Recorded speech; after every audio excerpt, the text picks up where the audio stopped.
Hello my friends, आप सुन रहे हैं हमारी कहानी जो कि एक नई स्टोरी है जिसके मैं 2 पार्ट्स ऑलरेडी अपलोड कर चुकी हूँ। तो ये हमारी स्टोरी का 3rd एपिसोड है। स्टोरी का नाम है माफियाज एंजल। तो चलिए स्टोरी को शुरू करते हैं। आरविश वहाँ से निकलकर सीधे अपनी कार में बैठ गया और अपने विला के लिए निकल गया। उनके आगे पीछे 5-5 गाड़ियाँ चल रही थीं जो कि उनके बॉडीगार्ड्स की ही थी। आरविश की गाड़ी एक बहुत बड़े से मेंशन के आगे रुकती है जिसके बाहर लिखा था एवी मेंशन। आरविश की गाड़ी उस विला के गेट को पार करके सीधा पार्किंग एरिया में आकर रुकी जिसके पीछे कुछ बॉडीगार्ड्स की भी गाड़ियां आ गई थीं और उनमें से एक बॉडीगार्ड जल्दी से नीचे उतरकर आरविश की गाड़ी का गेट खोलकर जहां से आरविश खड़े बहुत ही एटीट्यूड के साथ ही बाहर निकलता है और सीधा विला के अंदर जाकर अपने रूम में चला जाता है। आरविश का विला जितना ज़्यादा खूबसूरत था उससे कई ज़्यादा खूबसूरत तो उसका बेडरूम था। उसके रूम में एक आलीशान बेड, उसके ऊपर आरविश की गिटार बजाती हुई एक खूबसूरत से पिक। उसका पूरा रूम ब्लैक और वाइट की थीम पर था पर अंधेरे के सिवा कुछ नहीं दिख रहा था। अभी आरविश अपने रूम में आकर लाइट्स को ऑन करता है जिससे रूम की खूबसूरती देखी जा सकती थी।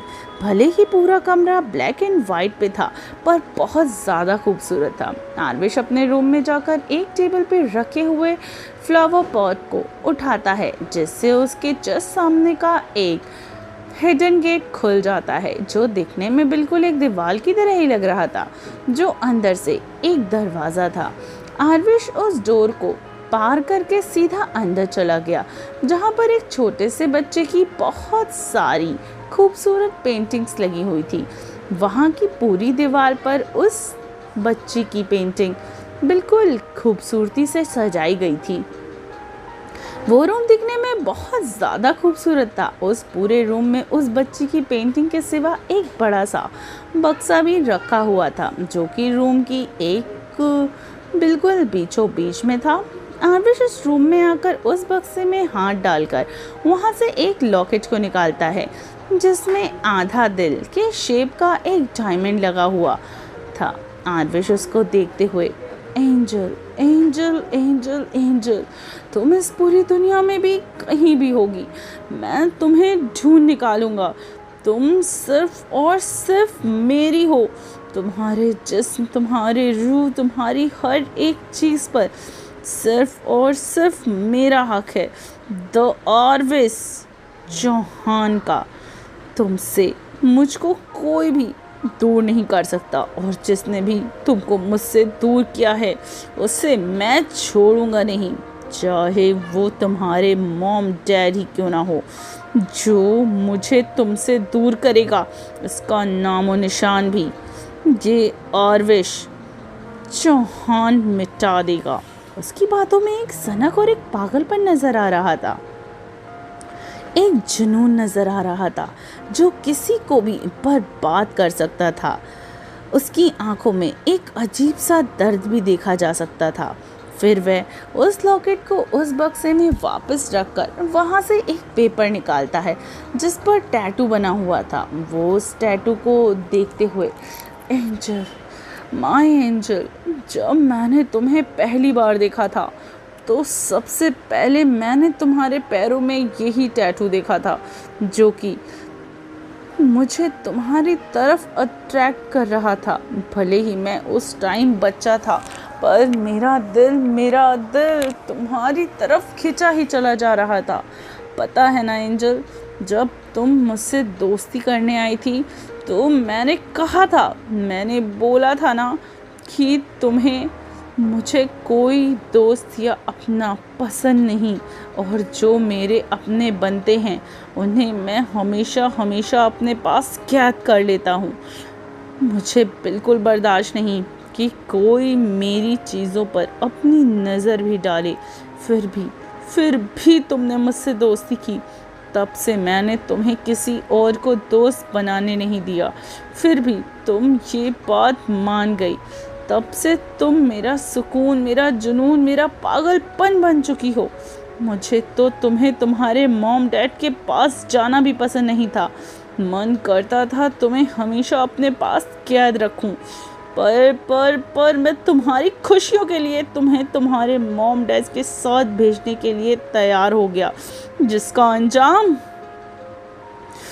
ये हुआ कि उन्होंने तुमको मुझसे हमेशा हमेशा के लिए दूर लेके चले गए। पर मैं तुम्हें कहीं से भी ढूंढ लूँगा और हमेशा के लिए अपने पास कैद कर लूँगा, फिर कभी जाने नहीं दूँगा तुम्हें। इसके लिए चाहे मुझे तुम्हें कैद करके ही क्यों ना रखना पड़े, तुम्हारे लिए मैं सब कुछ बर्बाद कर सकता हूँ, सब कुछ। सिर्फ मेरी हो एंजल, सिर्फ और सिर्फ मेरी। बहुत जल्द तुम मेरे पास होगी, अपने आरविश के पास, उसकी बाहों में। फिर आरविश ने उन पेपर्स को वहीं पास में रखकर उस बच्ची की एक बड़ी सी पेंटिंग अपने हाथों से छूने लगता है। वहीं दूसरी ही तरफ हिमाचल के एक हॉस्पिटल में एक 40 से 50 साल की एक महिला बेड पर मशीनों से घिरी हुई थी, जिसके आसपास डॉक्टर और नर्स खड़े हुए थे। वहीं उसके पास एक स्टूल पर वही लगभग 20 से 21 साल की एक मासूम सी लड़की, जिसकी आंखें बहुत खूबसूरत और नीली थी और जिसने अभी तक अपने चेहरे पर मासूमियत ओढ़ रखी थी, या कह सकते हैं उसका चेहरा जो कि बहुत मासूम था, और उसके लंबे बाल जो कि घुटने से भी नीचे आते थे। उसने सलीके से उनकी चोटी बनाई हुई थी, दूध सा गोरा रंग, हाइट 5.6, जो दिखने में बहुत ज़्यादा खूबसूरत, बिल्कुल एंजल की तरह। वो वहीं बेड पर लेटी हुई महिला के हाथों को पकड़कर बस रोए जा रही थी और बोले जा रही थी। लड़की कहती है, ओ जाओ मम्मा, कब तक रोती रहोगी, कब तक आप सोगी मम्मा? देखो ना, आपकी गुड़िया कितनी अकेली हो गई है, प्लीज़ मम्मा उठ जाओ ना। तभी उस लड़की के पास खड़े डॉक्टर बोलते हैं, मैम हम अपनी तरफ से पूरा ट्राई कर रहे हैं, पर इन्होंने पिछले 3 साल से कोई रिस्पांस नहीं दिया है। आप सब्र रखिए। ये हमारी कहानी की हीरोइन है, जिसका नाम है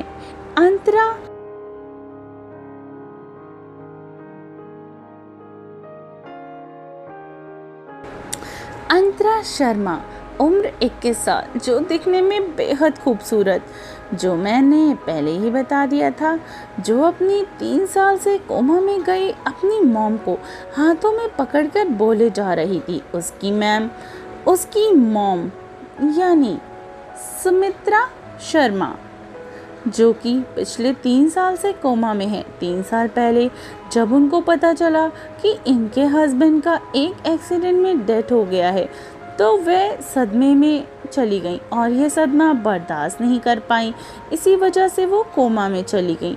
इसके बाद ही इनका पूरा बिजनेस पूरी तरीके से बर्बाद हो गया। इसलिए अंतरा, जो कि एक प्रिंसेस की तरह ही पली बड़ी थी, एक होटल में दिन रात सर्वेंट का काम करके अपनी मम्मा के इलाज के लिए बहुत मुश्किलों से पैसे कलेक्ट कर पा रही थी, जिसमें उसका खर्चा भी बहुत मुश्किल से ही चलता था, जो कि एक रेंट के घर में रहती थी। अंतरा डॉक्टर की बात सुनकर अपना सिर हाँ में हिलाकर वहाँ से चली गई और ऑटो में बैठकर सीधा अपने घर के लिए चली गई। अपने घर में पहुंचकर अंतरा अपने रूम में जाकर एक कोने में बैठकर घुटने के बल अपना सिर टिकाकर रोने लगी और कहती है, कहाँ है आप विश? देखिए आपकी एंजल कितनी अकेली हो गई है।